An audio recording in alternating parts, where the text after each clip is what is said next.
Baik, selanjutnya kita akan masuk ke pembahasan safety stock ya atau safety level of inventory. Tadi saya ada jelasin di slide sebelumnya ini ya. Nah, ini ya di bagian ini pada saat di bagian ini hanya eh, jumlah inventory yang digunakan gitu ya.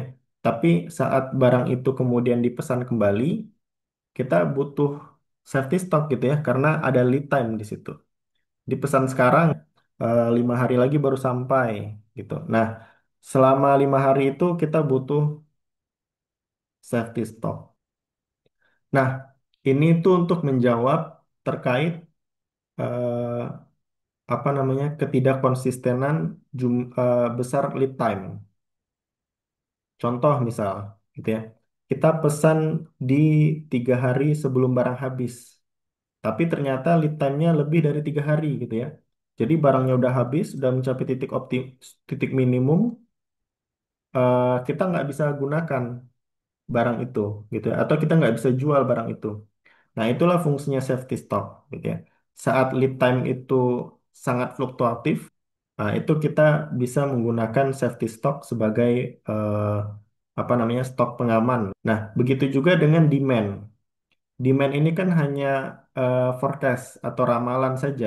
Dari tahun-tahun sebelumnya kira-kira eh, penjualannya 10.000 gitu. Bisa jadi tahun ini jadi 10.100 gitu ya. Atau bisa jadi eh, periode ini lebih banyak dari periode sebelumnya. Nah, untuk mengatasi hal itu atau untuk apa namanya menghindari kita tidak bisa menjual barang gitu ya, atau tidak bisa memasarkan ke konsumen, maka ini kita perlu ada nih level safety stocknya. Nah, jumlahnya berapa itu ditentukan dengan rumus yang akan kita bahas pada slide ini. Nah, untuk rumus safety stock itu rekan-rekan bisa langsung gunakan, yaitu eh, SS ya sama dengan Z value. Z value ini adalah sebuah konstanta dengan pendekatan statistik. Sudah ada tabelnya ya. Jadi rekan-rekan nanti tinggal pilih saja apa namanya safety levelnya itu mau pendekatan berapa persen gitu ya. Nah, kalau 95% artinya eh, apa namanya kita mengambil resiko 5% untuk terjadi kehilangan peluang pembelian gitu ya. Jadi ada 5% kemungkinan customer itu tidak terlayani. Nah, kemudian dikalikan akar XLT. Ya, XLT ini adalah rata-rata lead time. Nah, jadi kalau rata-rata lead time-nya misalnya ada 5 hari, ada 2 hari, ada 4 hari, cari rata-ratanya berapa? Rata-ratanya mungkin 3 hari gitu ya. Nah, ini adalah average lead time-nya. Kemudian dikalikan dengan standar deviasi dari demand. Nah, demand ini juga bervariasi. Tahun pertama misalnya 5.000, tahun kedua 5.500, tahun ketiga 5.200. Ini bervariasi. Sehingga kita butuh tahu dulu standar deviasinya berapa. Seberapa besar fluktuasi dari jumlah demand setiap tahunnya.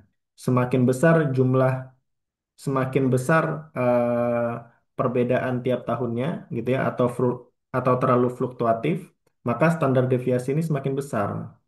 Kemudian ini dikuadratin, ditambahkan dengan demand kuadrat dikalikan dengan standar deviasi lead time. Nah, ini sama juga. Semakin fluktuatif lead time-nya, maka semakin besar juga standar deviasinya.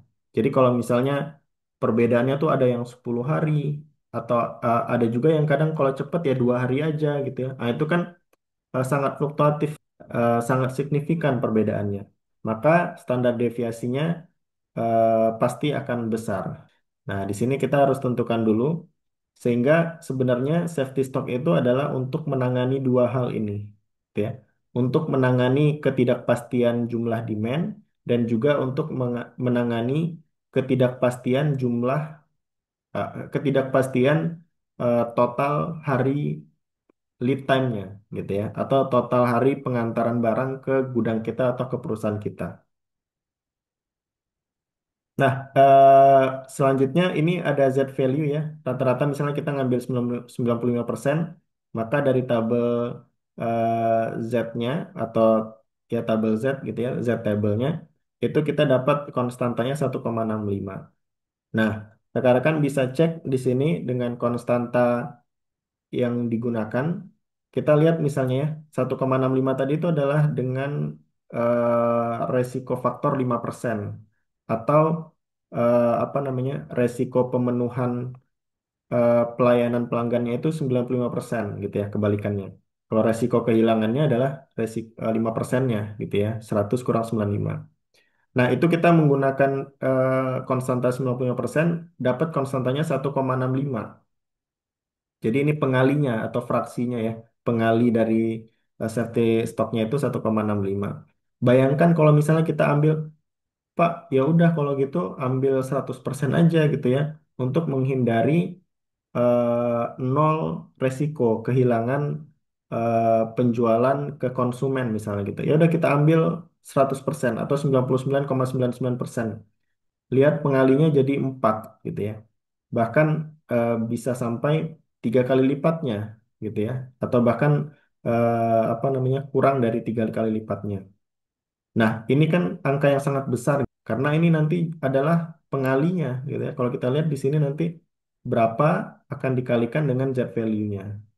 Nah, jadi 100% ini konstantanya besar sekali gitu ya, jadi 4. Makanya biasanya umumnya adalah menggunakan konstanta 95%, ini udah cukup bagus gitu ya. Atau bahkan ada juga yang menggunakan konstantanya 90%. Kalau 90% berarti resiko untuk kehilangan penjualannya adalah 10%. Nanti menggunakan fraksinya atau konstantanya adalah 1,28 pengalinya gitu ya. Jadi yang dikalikan itu bukan persentasenya ya, tapi Z value-nya itu nanti yang dikalikan dengan hasil yang di belakang ini tadi. Baik, oke. Sekian penjelasan kita terkait economic order quantity. Rekan-rekan sudah boleh mulai untuk mencoba mengerjakan soal latihan nomor 2 dan juga soal latihan nomor 3. Di sini ada soal yang mirip gitu ya dengan apa yang kita bahas sebelumnya. Silakan rekan-rekan bahas dan jawab soal ini pada latihan di praktikum perkuliahan. Baik, ini kesimpulannya ya. Kesimpulannya bahwa inventory manajemen itu sangat penting karena lebih dari 50% aset perusahaan itu jumlahnya ada di inventory. Dan yang kedua adalah inventory manajemen itu memberikan keseimbangan dalam pengelolaan aset dan juga dalam pelayanan pelanggan. Dan yang terakhir adalah dalam mengelola inventory, kita dapat menggunakan rumus analisis ABC atau ABC analysis dan juga economic order quantity atau EOQ.